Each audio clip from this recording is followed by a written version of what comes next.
அதை நீ கெஸ் பண்ணியிருப்பேன்னு நினைக்கிறேன் சந்தோஷ். ஆமாம், அதை நான் கெஸ் பண்ணிட்டேன். அந்த வேர்ட் பெர்மிஷன் கிராண்டட் அப்படின்றத நீங்கள் சொன்னீங்கன்னா நிச்சயமாக அடுத்த ட்விஸ்ட்டு நீங்கள் வைப்பீங்க.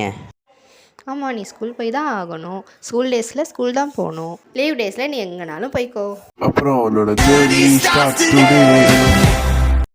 இப்போ ருத்ரா சொன்னால், சரி, இப்போ 3 மணி ஆயிடுச்சு. 4 மணிக்கு நமக்கு ட்ரெயின் வந்துடும். ஊருக்கு போகிறதுக்கு முன்னாடி ஒரு பேட்டில் வச்சுக்கலாமா சந்தோஷ்?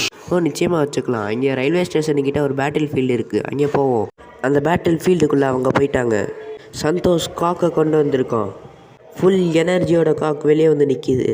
அதோட ருத்ரா ஈகிளை கொண்டு வந்திருக்கான். இப்போ காக் விசஸ் ஈகிள் பேட்டில் ஸ்டார்ட் ஆகுது. இப்போ மாமா சொன்னார், ஓகே, இந்த பேட்டிலுக்கு நான் தான் அம்பையராக இருக்க போகிறேன். சீக்கிரம் நம்ம பெக்கை வச்சு ஸ்டார்ட் பண்ணலாம் ஈகிள். நீயும் பெக் காக் யாரோட பெக் ஸ்ட்ராங்காக இருக்குன்னு பார்க்கலாம். காக்கோட மவுத் ஒயிட் கலரில் மாறி அந்த பெண்ணும் சேர்ந்து ஒயிட் கலரில் மாறி பெக்கை யூஸ் பண்ணிட்டு வேகமாக வருது. ஈகிளும் வேகமாக அங்கிட்டு வருது பெக்கை யூஸ் பண்ணு. தடவை ரெண்டுமே ஜஸ்ட் மிஸ்ஸில் தப்பிச்சிருச்சு. ரெண்டுமே ரொம்ப தூரத்தில் இருந்து ரொம்ப வேகமாக ஃபாஸ்ட்டாக முட்டி எல்லா இடமும் ஸ்பார்க்காக பறக்குது. திடீர்னு அங்கே ஒரு வாய்ஸ் கேட்குது. அது யாருன்னு பார்த்தா அங்கே உடனே அந்த ஒரு டாக் பேசிகிட்டே வந்துச்சு. ஹே, ஒரு டாகி எப்படி பேசுது? அதுக்கு ருத்ராவும் சூர்யாவும் சொன்னாங்க, அதோட கழுத்தை பாரு, அங்கே ஒரு ஸ்பீக்கர் இருக்கு. ருத்ரா சொன்னா, இந்த டாகி பேரு இன்ஃபினிக்ஸ். ஹே, அது ஒரு மொபைல் பேர்ல. ஆமா, ஆனா அந்த டாகிக்கு எதுக்கு அந்த பேர் வச்சாங்கன்னு எனக்கு தெரியாது. இந்த இன்ஃபினிக்ஸ் டாக் தமிழ்நாடு டோர்னமெண்ட்ல இருந்து அனுப்பப்பட்டிருக்கு.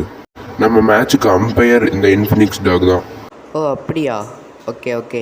இப்போ மாமா சொன்னார், அப்போ நான் இந்த இடத்துல இருந்து போயிடுறேன்ப்பா. நீங்கள் ஆடியன்ஸ் பக்கம் வந்திருக்கேன் மாமா, கமான். அங்கே நடந்த எல்லா விஷயத்தையும் ரொம்ப தூரத்துலேருந்து யாரோ எட்டி பார்த்துக்கிட்டே இருக்காங்க. அந்த பையன் சொன்னான், அந்த காக் ஸ்ட்ராங்காக இருக்கு, நம்ம அந்த ஈகிளை தான் பிடிக்கணும். அதுக்கு இன்னொரு பொண்ணு சொன்னா, அவங்க நம்ம கிட்ட இருக்கிறது எல்லா செட்டாவும் புணுகணும். இப்போ பேசின 3 பேர் தான் ரிச்சு வச்சு சச்சு. சீக்கிரம் ஸ்லாஷை யூஸ் பண்ணு காக். தப்பிச்சரி ஈகிள். இன்னும் நிறைய ஸ்லாஷ். காக் நிறைய ஸ்லாஷ் யூஸ் பண்ணுது. எல்லாத்துலேயும் இருந்து ஈகிள் தப்பிச்சிருது. ஸ்டீல் விங்ஸ் அட்டாக் ஈகிள், போ சீக்கிரம் ஈகிள். காக் கிட்ட ஈகிள் ஸ்டீல் விங்ஸ் அட்டாக்கோட கிட்ட நெருங்கும் போது உடனே ஒரு நெட்டு 2 பேரையும் பிடிச்சிருச்சு. ஈகிள் காக் 2 பேரும் மாட்டிக்கிட்டாங்க. ஏ, யாரா அது?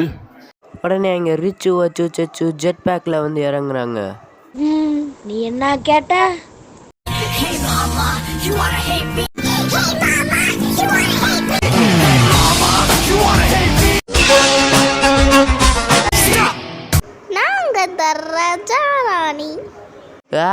ஏன் இப்படி பாட்டு பாடுறீங்க? எனக்கு காது வலி ஸ்டார்ட் ஆயிருச்சு.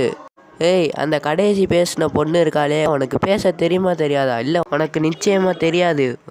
உன்னைய பாட்டு பாடி எனக்கும் கோவத்தை ஏற்றி விட்டீங்கடா. அந்த பொண்ணுக்கு என்னோட ஈகிளை வச்சு எப்படி தமிழ் பேசணும்னு நான் சொல்லித்தரேன். ஈகிள் ஸ்டீல் விங்ஸை பயன்படுத்தி வெளியே. ஈகிள் உடனே ஸ்டீல் விங்ஸை பயன்படுத்தி நெட்டை 2ஆ பிச்சிருச்சு. இப்போ ஈகிளுங்காக வெளியே வந்துட்டாங்க. ஓ மை காட், அந்த நெட்ல இருந்து நீ எவ்வளோ ஈஸியாக தப்பிச்சிட்ட. ஓகே, என் பேர் ரிச்சு. நாங்கள் ரெயின்போ கேங்லேருந்து வர்றோம். நாங்கள் 3 பேர் மட்டும்தான். மிச்சத்தை அவங்களே கண்டுபிடிக்கட்டும் ரிச்சு. நாங்கள் 3 பேரும் ரெயின்போ கேங்கில் ஒரு டீம். உங்களுக்கு க்ளூ 6. இது நல்லா இருக்கு. தடவை நல்லா தமிழ் பேசியிருக்க சச்சு. ஓகே. என் பேர் வச்சு, அவன் பேர் ரிச்சு. அவன் தான் எங்களோட டீம் லீடர். அப்புறம் அவள் பேர் சச்சு. அவள் லாங்குவேஜை புரிஞ்சுக்கிறது கொஞ்சம் கஷ்டம்தான். அவர்கிட்ட சொல்லி வைங்க, அவள் வாயவே திறக்கக்கூடாதுன்னு. சரி, அப்புறம் ஐ திங்க் அந்த ஆன்சர் அதுக்கு ஆடின்னு சொன்னா, எனக்கும் அந்த ஆன்சர் தெரிஞ்சிருச்சுப்பா. இல்லை, அந்த ஆன்சரை சொல்லாத ஆடின். நான் தான் அந்த ஆன்சரை கண்டுபிடிச்சேன். நான் தான் அந்த ஆன்சரை சொல்லுவேன். அந்த ஆன்சர் எல்லோ. இது ராக்கெட் டைமிங். நாங்கள் தான் எல்லோ பீம். ஓ மை காஷ், உன் வாயை நீயே செலோ டேப் இல்லாட்டி ஸ்டாப்லர் வச்சு ஒட்டிக்கோ. இல்லாட்டி நான் கம்மை வச்சு உன் வாயை ஒட்டி விட்டுருவேன், பார்த்துக்கோ. நீ ஆமாம், நீ ஆன்சரை கரெக்டாக சொல்லிட்ட. உனக்கு இருக்க ஒரு சர்ப்ரைஸு. உடனே இன்னொரு வாட்டி இன்னொரு நெட் ஈகிளையும் காக்கையும் பிடிச்சிருச்சு. ருத்ரா சொன்னா, இது ரொம்பவே சிம்பிள், ரிட்டர்ன் ஈகிள். உடனே இப்போ ஈகிள் ரிட்டர்ன் ஆயிடுச்சு. காக் மட்டும் நெட்டில் மாட்டிருக்கு. நான் உன்ன மாதிரி குறுக்கு வழியில் போக மாட்டேன் ருத்ரா. காக் பெக்கை ஸ்லாஷை யூஸ் பண்ணிட்டாரு. காக் அந்த நெட்டுக்குள்ளே ரொம்ப கஷ்டப்படுது. பெக்கை ஸ்லாஷை யூஸ் பண்ண முடியலை. உடனே காக் அங்கே குதிச்சு பறக்குது. லேண்ட் ஆகும்போது ரொம்ப ஃபோர்ஸாக லேண்ட் ஆகி கீழே கிரவுண்டில் இருந்து ப்ளூ கலர் ஷைனிங் ராக்ஸ் வந்து நெட்டை 4 பீஸாக கிழிச்சிருச்சு. உடனே காக் வெளியே பறந்து வந்து நின்று ஸ்டைலாக லேண்ட் ஆகுது. ஹே வாவ், என்னது அது? அந்த அட்டாக் பேரு கிரவுண்ட் ஷார்ப். வாவ், சூப்பர் காக், நீ ஒரு புது அட்டாக்கை கற்றுக்கிட்டியா?